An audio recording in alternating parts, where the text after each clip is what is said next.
Akhir pekan ini IHSG tak dapat kembali menghijau namun ditutup nyaris stagnan. Apakah sentimen eksternal satu-satunya pemicu dan bagaimana prediksi pergerakannya di awal pekan depan? Langsung saja kita membahasnya bersama analis senior dari Trimega Securities, Gina Nasution. Selamat malam Mbak Gina. Mbak Gina, hari ini IHSG ditutup menipis 1 poin setelah beberapa hari terakhir menguat di zona hijau, begitu ya Mbak ya? Ya, memang kalau kita lihat sangat menarik sekali ya. 3 hari terakhir memang indeks kita menguat. Memang awal pembukaan pekan ini sempat mengalami koreksi. Memang sentimen dari bursa global. Terus memang 3 hari terakhir menguat dan hari ini sangat menarik sekali. Pada pembukaan sempat menguat sekitar 1 jam perdagangan sempat berada di zona teritorial negatif, lalu kembali lagi positif, bahkan setelah penutupan rata-rata orang melakukan aksi profit taking. Ya memang kalau kita lihat pengaruhnya memang akhir pekan dan juga terutama di sektor banking kemarin udah rilis 4Q-nya rata-rata semuanya beat estimate, jadi sudah mengalami kenaikan selama 3 hari terakhir dan wajar aja kalau mereka melakukan aksi profit taking untuk di sektor banking, sehingga itu yang salah satunya membuat indeks kita bergerak stagnan atau ditutup mengalami pelemahan tipis. Dan biasa untuk akhir pekan gitu ya Mbak? Iya, itu sangat biasa sekali. Memang kemarin-kemarin sudah beberapa laporan keuangan juga sudah rilis, seperti yang di sektor selain banking ada sektor construction juga memang sudah beat estimate semua. Jadi orang melakukan aksi profit taking dan kalau dilihat secara yang terjadi pelemahan ini kalau dilihat masih cukup wajar dan koreksi sehat.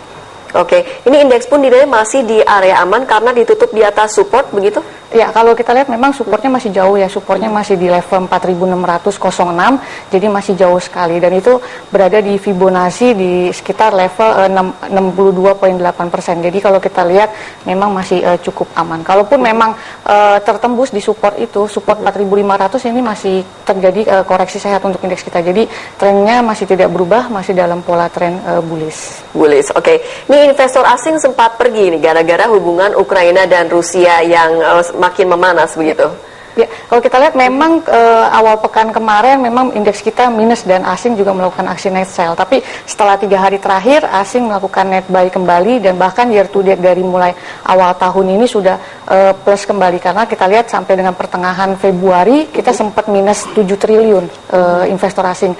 Jadi saat ini sudah sempat plus kembali 7 triliun, bahkan kemarin memang ada sedikit kembali tekanan jual 900 miliar, jadi sekitar 6 triliun. Tapi sejauh ini selama year to date ini 2014 asing masih melakukan aksi belinya sebesar sekitar 6 triliun. Dan kalau dilihat memang hari ini pun walaupun indeks kita ditutup melemah tipis, tapi asing masih melakukan aksi beli sebesar 122 miliar. Oke, ini Mbak, sektor apa saja lalu yang patut dicermati untuk para pelaku pasar di hari Senin esok? Ya, kalau kita lihat memang selama sepekan ini memang yang menarik ada sektor banking dan construction yang memang mengalami seperti yang Anda sebutkan tadi ya. Dan untuk pekan depan mungkin bisa switching selain kembali mencermati CPO yang trennya masih menarik, kita bisa masuk di saat CPO terjadi koreksi, terutama CPO itu ada saham-saham seperti LSIP, ALI dan BWPT, dan untuk sektor yang menarik lagi mungkin bisa perhatikan batu bara seperti sahamnya seperti itu ada Harum dan PTBA, dan juga mungkin yang bisa switching lagi ke sektor konsumer. Oke, baik Mbak Gina, kita harus break dulu dan pemirsa tetaplah bersama kami karena kami akan kembali usai jeda.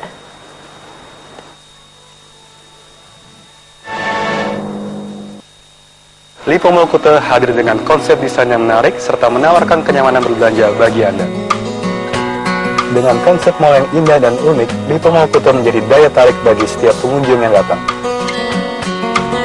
Serta dapatkan penawaran spesial dari berbagai merek terkemuka.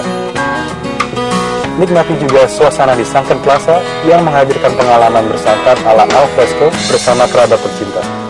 Kunjungi Lipo Mall Kuta dan nikmati pengalaman berbelanja yang berbeda. Selamat petang pemirsa, senang berjumpa Anda dan sejumlah Jurnal Petang menyajikan beragam berita dan laporan penting sepanjang hari. Dari pagi hingga petang. Juga laporan langsung dari tempat kejadian. Terkait mantan Ketua Mahkamah Konstitusi Akil Mukhtar. Bahwa yang ini adalah proyek IKTP. Korupsi itu dimulai dari eksekutif. Jurnal Petang, setiap hari pukul 16.00 waktu Indonesia Barat, hanya di Berita 1.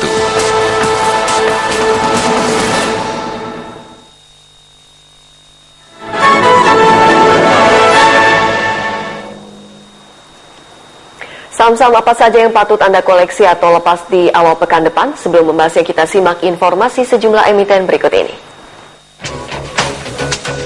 PT Telekomunikasi Indonesia membukukan laba bersih tahun lalu 10,5%. PT Timah berencana membagi 2,4 miliar saham bonus. Sementara PT Adikarya bidik kontrak baru 21 triliun rupiah dan mengincar pendapatan dari proyek 1 triliun rupiah lebih. Badan Pengawasan Keuangan dan Pembangunan saat ini sedang mengaudit yang monorail milik Adikarya.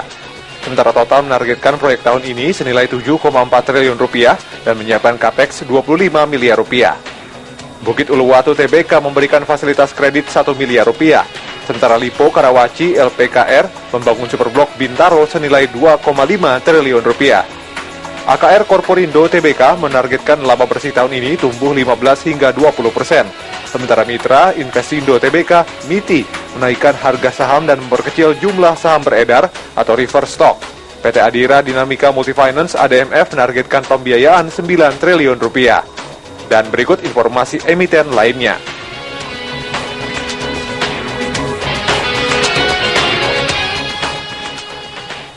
Oke, Mbak Gina tadi info emiten, dan sekarang saya mau bertanya ini kira-kira sentimen atau data apa yang patut dicermati ya oleh investor Senin esok?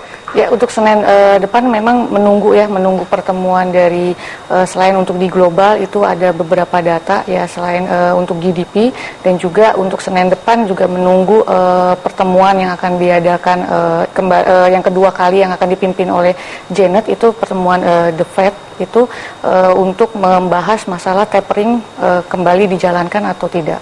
Seberapa besar pengaruhnya ke bursa domestik, Mbak Gina? Ya, kalau kita lihat memang sejauh ini sentimennya kemarin dengan berita kemungkinan masih diberhentikan dulu, belum dijalankan lagi, dikurangi 10 miliar USD, tapi kalau dilihat sih sentimennya positif ya kalau dilihat, karena memang kalau kita lihat data-data ekonomi di Amerika sendiri masih belum menunjukkan perbaikan yang cukup signifikan.